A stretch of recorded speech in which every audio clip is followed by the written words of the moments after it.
Pinanguna naman ni House Speaker Martin Romualdez ang paglulunsad ng Sugbo Merkadong Barato sa Cebu kung saan makabibili ng 20 pesos na kada kilo ng bigas at murang presyo ng gulay at pagkain. Yan ang ulat ni Jessie Atienza ng PTV Cebu.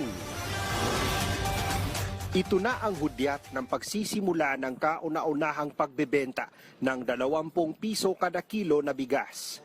Isa ito sa mga ipinangako ni Pangulong Ferdinand R. Marcos Jr. sa kanyang pangangampanya noon. Ngayon, dito unang ipapatupad sa probinsya ng Cebu. Bahagi ang 20 pesos na kada kilong bigas sa mga ibinebenta dito na mga produkto gaya ng mga gulay at prutas. Ang Sugbo Merkadong Barato. Barato na ibig sabihin mura. The Sugbo Merkadong Barato that we launched here today is again not a dole out, but it allows the poorest of the poor to stretch their 100 pesos.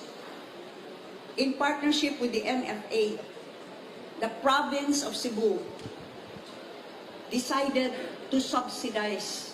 Mismong si House Speaker Martin Romualdez ang nanguna sa ceremonial selling ng murang bigas. Kasama si Cebu Governor Gwen Garcia at ang ilan sa mga kongresista at mga alkalde ng mga bayan sa probinsya. Salangang 20 pesos bawat kilo. Ito talaga ang hangarin ng ating mahal na presidente. At sa totoo lang po, maraming nagsasabi, imposible yan.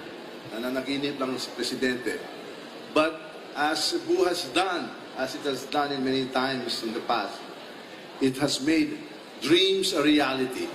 And you, Governor, all of you, the congressmen, the board members and the mayors, have made this dream possible.